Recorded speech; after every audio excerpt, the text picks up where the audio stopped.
Alors, aujourd'hui, dans le cadre de nos portraits des intervenants magnifiques de notre festival, la Symphonie des Sens, j'ai le grand plaisir d'interviewer Géraldine Parr-Weinstörfer. Bonjour Géraldine, Bonjour Cassandra.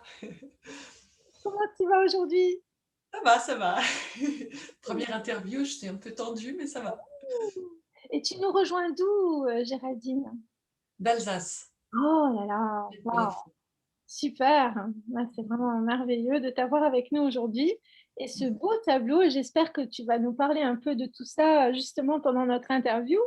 Donc je vais commencer avec la toute première question. Géraldine, qui es-tu? C'est une très grande question, c'est ça qui me... Euh, avant de rentrer dans le vif du sujet, euh, j'ai ce matin un petit peu visualisé un peu cette interview et je me suis dit, ok, comment je vais pouvoir résumer ça? Et en fait, je me suis imaginé marcher sur une montagne, la gravir, et puis ce matin, en fait, on me demande de me retourner, de voir ce que j'ai fait en fait sous mes pas, du parcours parcouru. Et donc, en fait, là, ce que je vais vous raconter, c'est en ce moment même ce que j'ai l'impression d'avoir fait et qui je suis. Mais dans une année, effectivement, ça pourrait être complètement différemment. Donc, c'est un temps zéro que je, un temps X que je vous donne un point de vue de ce que je pense qui être. Vu que c'est sans cesse en mouvement, en fait, et en transformation, c'est ce que je trouve, entre autres, formidable. Donc, pour faire comme un curriculum, je suis médecin, j'ai fait une formation de médecin. Et je suis artiste peintre. Pour être plus en détail, peut-être, j'ai fait ma formation à Genève de médecin.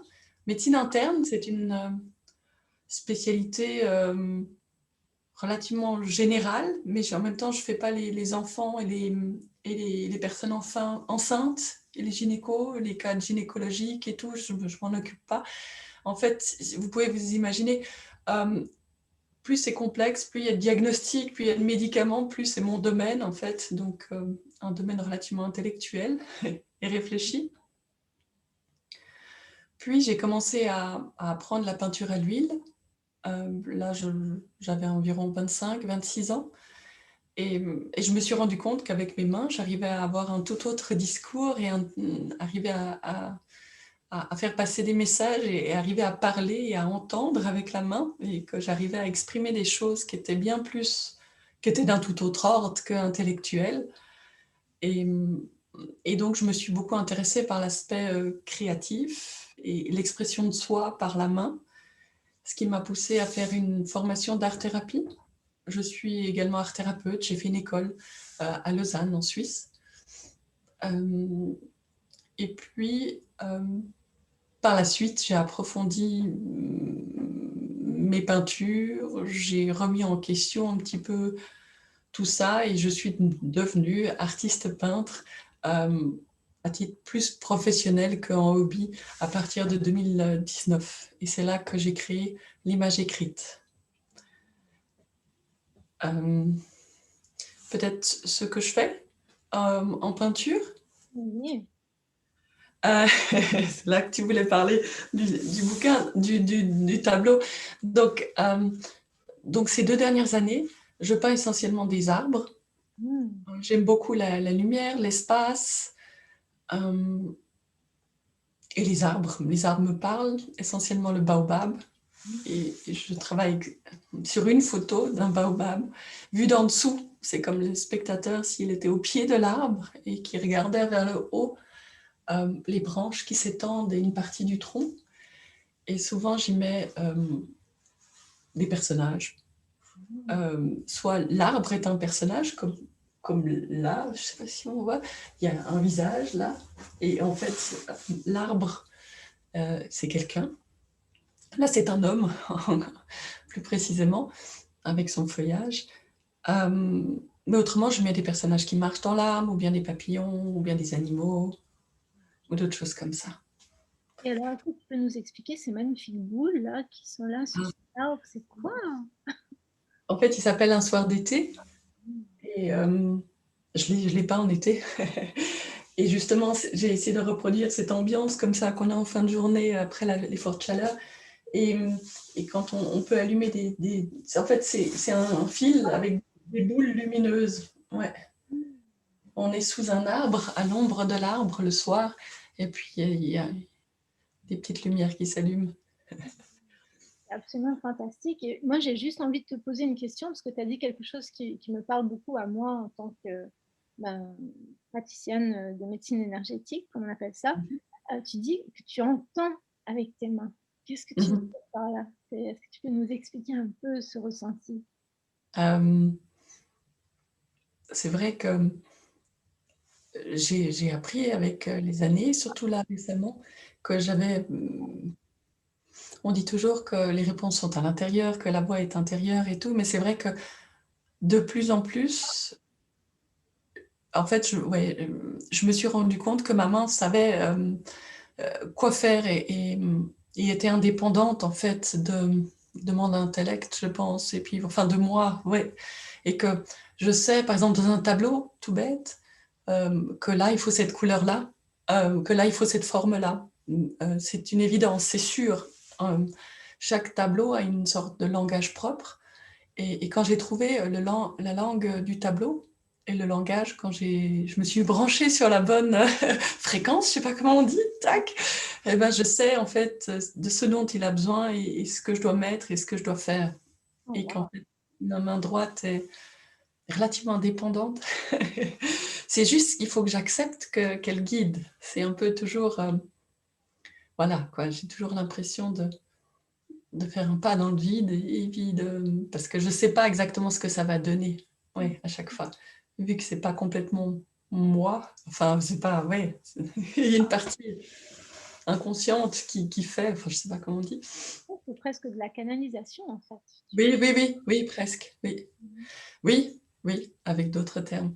Et je me suis rendu compte que je pouvais le faire en fait aussi avec des questions en fait, parce que je suis aussi patiente en art-thérapie.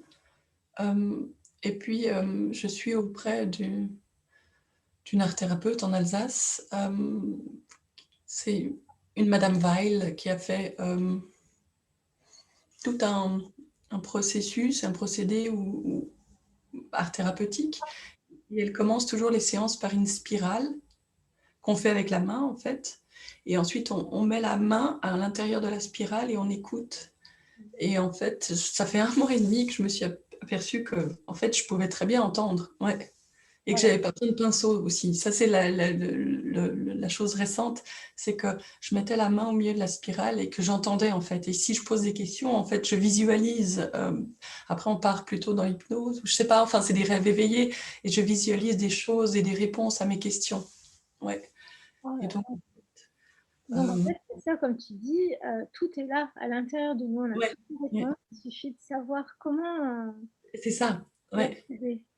Bah, ça fait longtemps que je l'entends et puis enfin, que je comprends, enfin, consciemment, enfin, mon intellectuel comprend complètement, mais par quel biais c'était, je n'avais pas découvert. Et là, j'ai découvert que c'est la main. Ça fait longtemps que je le sais finalement. Les réponses, elles sont déjà là, mais on ne veut pas vraiment les voir et on n'y croit pas vraiment. Enfin, ça Ouais. sent bizarre quand je dis que j'entends et je vois et puis je peux même sentir à travers la main. Ouais. Mm. C'est Mm. sûr, c'est sûr. Et moi, j'ai quand même une question. J'ai envie de savoir, est-ce que tu dessinais avant? Est-ce que tu peignais avant? Ou est-ce que c'est tout d'un coup que ça t'est venu comme ça? Euh, Quand j'étais petite, j'ai fait de la peinture sur bois. C'était j'ai peint des planches, des tasses. Enfin, c'était de la peinture relativement traditionnelle avec des fleurs, avec l'ombre, la lumière. Enfin, c'est là que j'ai pu apprendre un peu tout ce procédé. Et puis après, j'ai toujours un peu griffonné. Ouais. Tout le souci, c'est que je trouvais que c'était trop childish, trop comme les enfants. Mhm. Et puis du coup, je dénigrais un peu ce que je faisais. Et c'est que en 2006 que j'ai vraiment commencé par un cours de peinture où j'ai appris et tout, mais j'ai toujours su en fait depuis le cours de peinture ce que je devais dessiner et ce que je devais faire. Ouais, c'est une évidence. Mhm. Ouais, mais c'est fascinant, hein. Et puis c'est tellement beau. Vraiment, on a hâte de découvrir tout ça dans la galerie, la Symphonie des Sons. Mais j'ai envie de te demander, quelles sont les valeurs qui te guident à travers ce parcours qui est quand même assez fascinant? Je veux dire, tu as fait tellement de choses dans ta vie, tu es parti sur un chemin tellement différent et tu as quand même Oui. osé, tu as osé ressentir la guidance intérieure. Quelles sont Mmh. les valeurs qui te guident? Hem, alors déjà, j'ai sans cesse été en recherche de sens, ouais, et la médecine, comme j'ai étudié, est pleine de non-sens comme notre société, enfin je trouve, et donc finalement j'ai dû trouver un chemin qui m'est propre pour m'aligner parce que ça n'allait pas, ouais. Mes 3 valeurs, comme tu disais, hem, je crois en l'entraide. Je pense vraiment que c'est une valeur à mes yeux très importante, qu'on peut tous s'entraider, ouais, et je crois aussi, peut-être c'est naïf, mais à la bonté de chaque personne et qu'on est tous bons à l'intérieur, ouais. Mmh. Et puis j'ai une croyance dure comme fer que j'ai ma propre lumière et que j'en vaux la peine et qu'il faut que je l'écoute. Ouais. Wouhou! Parce que ouais, et j'aurais pu continuer vraiment. Un des soubresauts, ça a été une année sabbatique. Justement, en 2018-2009, j'ai fait une année de pause. J'ai arrêté mon métier de médecin et j'ai vraiment écouté et ça m'a fait un bien de fou, oui. Et en fait, je vivotais avant, c'était une petite flamme, une toute petite lumière dans une bougie et puis je savais quelque part que j'avais le potentiel de briller fort, mais que dans ces conditions, c'était pas possible. Ouais. Mmh. Mmh. Merci de partager ça avec nous, hein, c'est très inspirant. Mmh mh. Heu et alors bon, puisque c'est un petit entretien, et on aura l'occasion de te poser bien plus de questions, j'espère, lors d'autres entretiens. Parce que je sens que tu as beaucoup, beaucoup, beaucoup à partager et on a sûrement beaucoup à apprendre de ton parcours. Mais, pour revenir à quelque chose de léger, est-ce que tu as une citation que tu aimes particulièrement? Alors il y en a une toute récente que j'ai lue récemment dans un bouquin d'Arnaud Rioux, «Réveillez le chaman qui est en vous». Mmh. Il disait: «Les pieds dans la terre, la tête dans les étoiles et le cœur ouvert». Mmh. C'est actuellement ces quelques phrases qui me guident. C'est magnifique.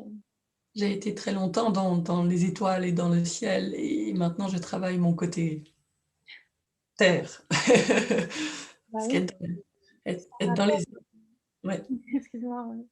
être dans les airs, ça je sais très bien faire, mais par contre, ouais. Et en plus, ça rappelle vraiment les magnifiques arbres que tu peins, quoi, Mmh hein. mh. C'est tout à fait ça. Mmh. Ah, c'est très beau, merci. Mmh mh.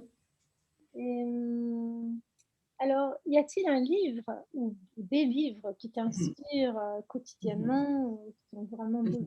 bouleversée? Bon, il y a peut-être 2 auteurs que je garderai qui m'ont vraiment marquée. Hem, bon, quand on est dans la créativité et tout, je crois que dans tous les livres que je lis au niveau de la créativité, on revient tout le temps à Julia Cameron, je ne sais pas si tu la connais? Hem, c'est une auteure américaine, qui est écrivain et qui a fait en fait énormément de choses dans la créativité. Elle a écrit des livres sur la créativité et comment ouvrir sa créativité. Là, le titre, par exemple, c'est «Libérez votre créativité». Il y a aussi La Veine d'or qui est très connue, hem et en fait, c'est marrant parce qu'à 25 ans, je les ai rencontrés ces livres. Après, je les ai un peu oubliés complètement et justement pendant l'année sabbatique, je suis retournée là-dessus «par hasard» entre guillemets et j'ai refait, parce que c'est toute une série d'exercices et tout. Enfin, c'est un livre qui met une année à le lire et à faire et à appliquer les exercices. Donc, c'est vraiment tout un travail sur soi et je trouve très intéressant. Parce que ça nous amène justement à chercher qu'est-ce qui est à l'intérieur. Ouais. Mmh. Ah, c'est chouette. Mmh. D'accord, bah, on va noter, on va noter. Et puis alors, s'il y avait une chanson qui te parle, plus qu'une autre, Oui, alors quelle ça, c'est serait-elle? un peu difficile. Hem, je réfléchissais justement, il y en a peut-être 2. Il y en a une quand j'étais petite, de Georges Brassens. Un petit coin de parapluie contre un coin de paradis. Elle avait quelque chose d'un ange. Cette Oh, chanson, elle m'a beaucoup marquée étant petite fille. C'est mon père qui me la chantait. Celle-là, vraiment, elle est fabuleuse. Et puis, étonnamment, la chanson de Wish You Were Here de Pink Floyd, elle m'a suivie à des moments très particuliers de ma vie, avec des personnes différentes. Et c'est très étonnant et qu'il y ait des chansons comme ça qui reviennent à des moments avec des personnes différentes et qui sont... Tout d'un coup, on n'entend que ça, quoi. C'est marrant. c'est Mhm. une partie de notre âme. Oui, oui. Et entre autres, en Norvège aussi, justement, pendant les vacances, j'écoutais tout le temps cette chanson-là, j'avais 17 ans, I Wish You Were Here. Et c'est marrant. Et merci. Bon, bah, écoute, merci beaucoup pour tous ces partages, toutes ces réponses spontanées qui te viennent du fond de ton cœur. Et j'ai une dernière petite chose pour toi aujourd'hui, c'est une petite visualisation que nous aimons faire à nos magnifiques intervenants. Donc, je vais t'inviter à regarder l'écran devant toi, Mhm. à te voir, toi, Mhm. dans cet écran, à te connecter à ton regard, ton sourire, et à y voir la petite fille, la petite Géraldine, la jeune Géraldine, et simplement te connecter à elle et voir si elle a un message pour toi aujourd'hui. Qu'est-ce qu'elle te dirait?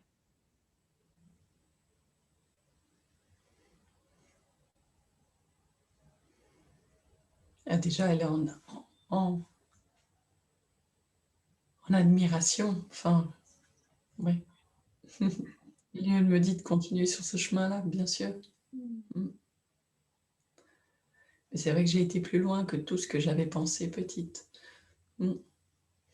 Que ce soit sur le plan intellectuel, que ce soit travailler en allemand, en suisse allemand, que ce soit faire de la peinture comme ça. Euh, Et quelle est la partie de ta vie aujourd'hui qu'elle aime le plus? Qu'elle aime le plus, euh, c'est quand je joue avec les couleurs, clairement. Hmm. Ou bien quand je joue avec mes enfants. Ah, c'est merveilleux. Merci beaucoup, Géraldine. Nous sommes tellement reconnaissants de t'avoir avec nous pour ce voyage. Et puis, je te dis à très vite sur Merci à la vous aussi. symphonie d'essence. Merci et passe une très belle journée. Merci à toi. Merci Cassandra. Au revoir. Salut.